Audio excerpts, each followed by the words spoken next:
So okay, according po dun sa caretaker, ang total lot area po nito ay nasa 350 plus square meters. And then medyo malaki yung bahay. I guess siguro mga nasa 120 square meters ang floor area nito. But anyway, silipin po natin sa loob. Okay, good morning po mga boss, ma'am, mga ma'am sirs. Dito po tayo ngayon sa San Juan, Cabanggan, Zambales. At for sale tong bahay na to. Okay, mukhang maganda siya. Check po natin yung loob, ano. So again, maganda ang kalsada. Yun po, pangalawang block, highway na po yun. Tapos nandyan lang po yung munisipyo ng Cabanggan. So malapit din po siya sa mga commercial areas, ano po. So okay po, check po natin yung bahay. Yan yung gate, baka lang gate, ano po. Maganda ng pagkakabakod. So sementado na dito. Tignan natin yung gilid ng bahay. O, may kalamansi pa kayo dito. Kalamansi ba to? Okay, ito po yung gilid niya. Ayan.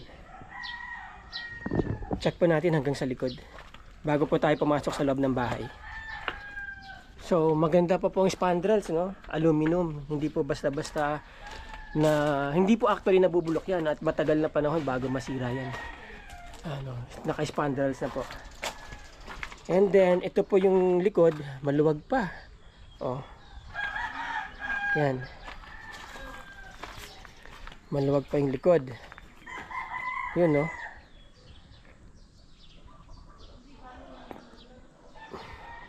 Pasok po tayo dun sa loob. So, yan. Yan.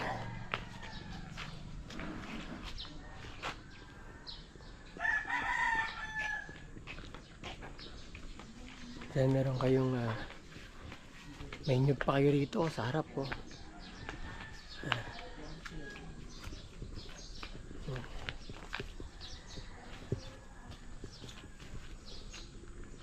So may gate din pala dito na maliit.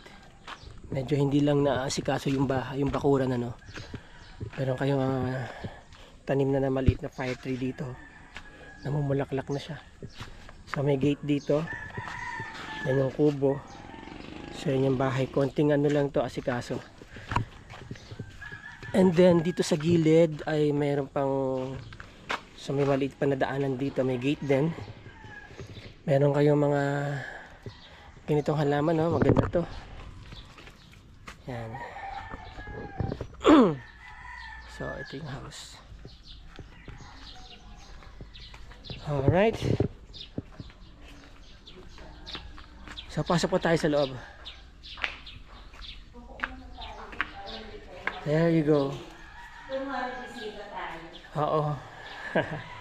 Yan. Ang luwag po ng sala, no? At malaki yung bintana. Ito pong mga halaman. Hanggang saan yung bakod dito sa gilid? Pero dito wala na eh. Sa gilid eh.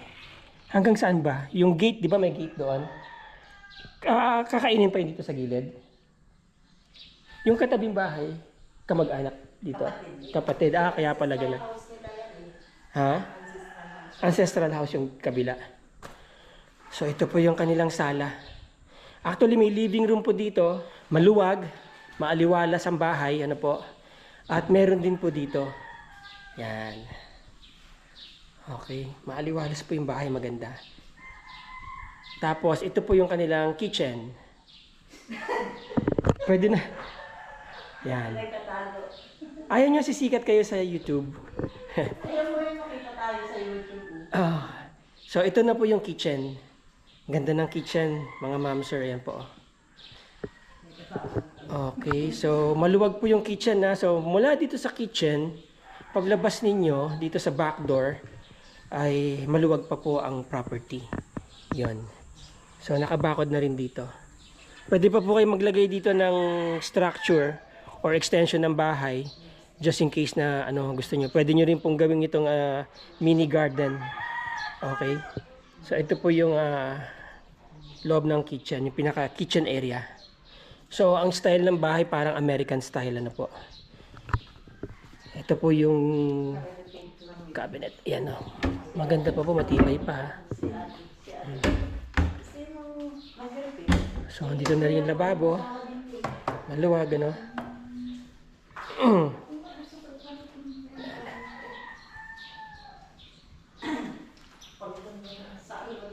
Check po natin yung mga kwarto.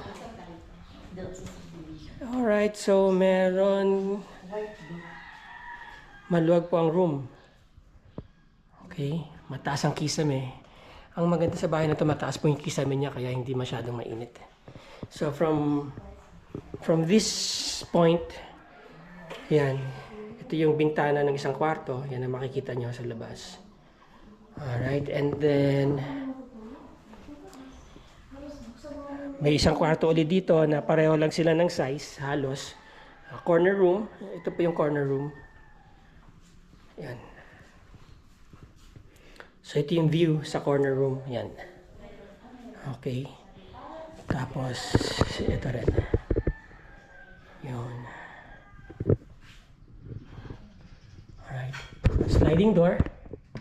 Heavy duty ha. Ang kanilang sliding door, ayan o. Magandang pagkakagawa. Smooth. Okay.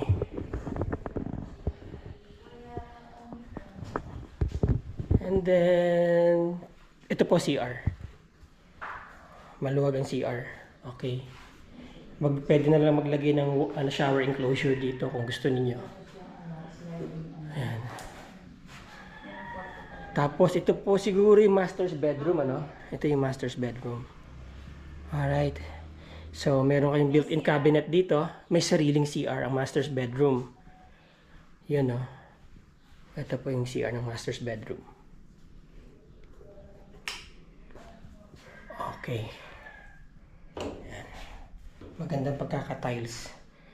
So, yan. Shower area. Ito yung bed. Then, ito yung view from the master's bedroom. Ito yung sa likod kanina na tinignan natin. And then, ito yung sa gilid. Okay. Yan. So, yun. There you go. Ngayon, question and answer portion po tayo. Ito, pakita ko muna sa inyo yung parang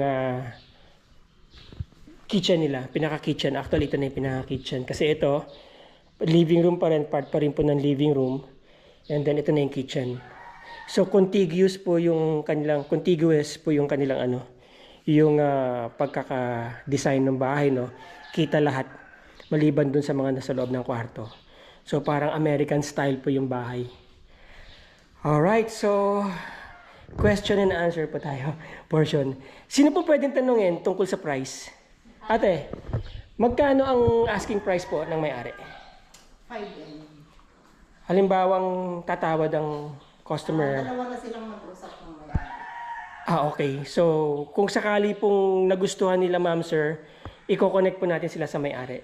Alright. So, ito po ba sino ang pipirma sa deed of sale? Yung may-ari. Yung may-ari mismo. Okay. Ibig ko sabihin, nakapangalan po sa kanya yung title. Nakapangalan sa kanya. Okay, wala na pong gagawing extrajudicial settlement, whatever. Wala. Direct transfer po. Tapos ang sabi niya, wala nang gagastusin yung bibili. Dali siya na lahat ang magbabayad ng mga taxes. Okay, nasaan po ang may-ari? Nasa Canada. Nasa Canada. Kung sakaling bibilihin po, uuwi yung may-ari dito. Oo. Okay. Siya. Alright, so yon, friends, so kapag ma'am sir, kapag nagustuhan niyo po, uuwi yung may-ari para i-facilitate yung sale, ano po. Okay, ilang years na po itong bahay? 14 years pa lang. Okay, so ang bahay po, around 10 years pa lang po, mga 2014 po ito natayo. So bagong-bago pa po yung bahay, you know.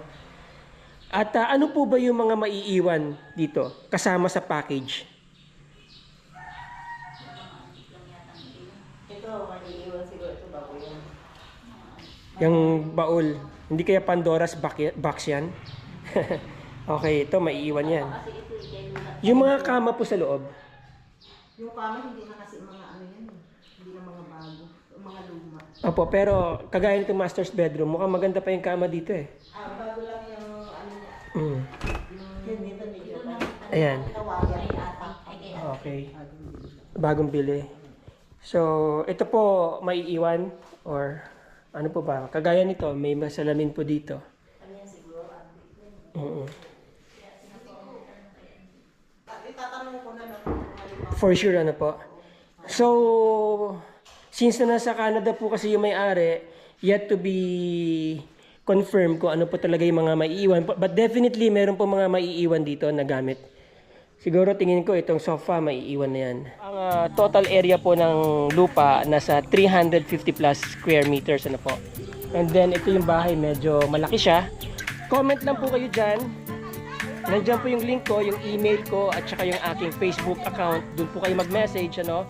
Property po, tinanong ko ay nasa 350 plus square meters. Tapos nakita nyo naman medyo malaki yung bahay. I think mga nasa 100 or almost 200 square meters ang floor area ng bahay.